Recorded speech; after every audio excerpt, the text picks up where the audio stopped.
करवा लेते हैं जिससे ज़्यादा हमें इजीली रहेगा। तो यहाँ पर मुझे फिर से कॉलम नेम देना होगा, जिसमें कि मैंने यहाँ पे कॉलम नेम दिया है, और इक्वल टू कर मुझे यहाँ पर वो फील्ड का एक डेटा देना होगा जहाँ से हमारा डेटा आ रहा है।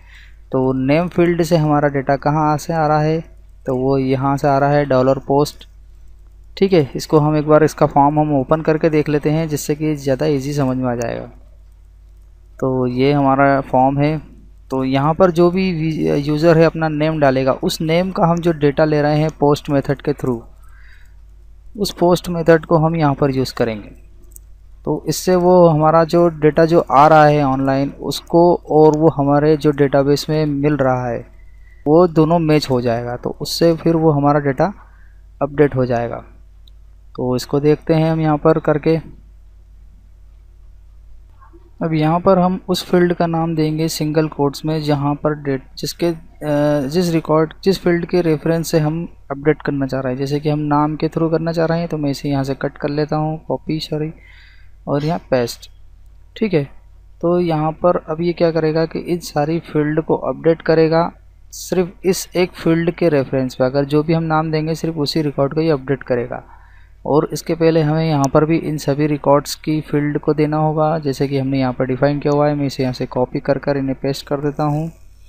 इसी तरह से ईमेल में भी जो डेटा आ रहा है हम उसे भी अपडेट करेंगे और इसके अंदर पेस्ट। इसी तरह से मोबाइल में भी जहाँ पर हम अपडेट करना चाह रहे हैं उन सभी को हम यहाँ पर डिफ़ाइन करेंगे।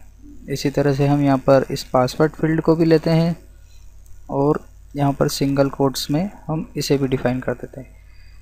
तो अब यहाँ क्या हो रहा है फ्रेंड कि जब हम इस फॉर्म पर, जो हमारा फॉर्म है, इसमें हम जब इन्फॉर्मेशन फिलअप करेंगे तो जो भी इन्फॉर्मेशन हम दे रहे हैं वो इन्फॉर्मेशन इस नेम फील्ड के अकॉर्डिंग ही अपडेट होगी। जो भी हम नाम देंगे और उस नाम से रिलेटेड हमारे डेटाबेस में जो भी रिकॉर्ड होगा उसकी सारी इन्फॉर्मेशन अपडेट हो जाएगी ये सभी फील्ड के साथ। तो इसे हम सेव करते हैं, देखते हैं कि क्या ये वर्क कर रहा है। सबसे पहले हम किसी एक फील्ड को चूज़ करते हैं जिसको हम अपडेट करते हैं। तो यहाँ पर आप देख रहे हैं कि दो फील्ड एक जैसी है, ABC। हम इसमें से किसी एक को अपडेट करेंगे तो ये दोनों अपडेट हो जाएगी। या फिर हम कोई और फील्ड ले सकते हैं। फ़िलहाल हम ये पहली वही फील्ड ले लेते हैं, ABC। तो इस फॉर्म को मैं फिर से रिफ़्रेश कर लेता हूँ एक बार। अब यहाँ पर मैं देता हूँ ABC और मैं बाकी सारी फील्ड को ब्लैंक छोड़ देता हूँ जिससे कि हमें पता चल जाए कि ये अपडेट हुआ है या नहीं। जैसे कि यहाँ पर अभी सभी दिया हुआ है, email ID, mobile number, password.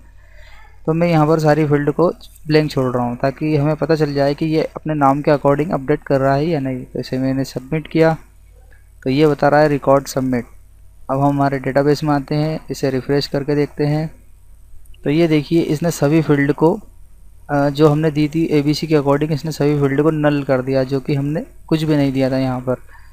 तो इस तरह से हम अपडेट क्वेरी की मदद से हम कुछ भी डेटा को, जो कि यूज़र की मदद से, अपडेट क्वेरी की मदद से हम यूज़र के द्वारा हम कुछ भी रिकॉर्ड अपडेट करवा सकते हैं।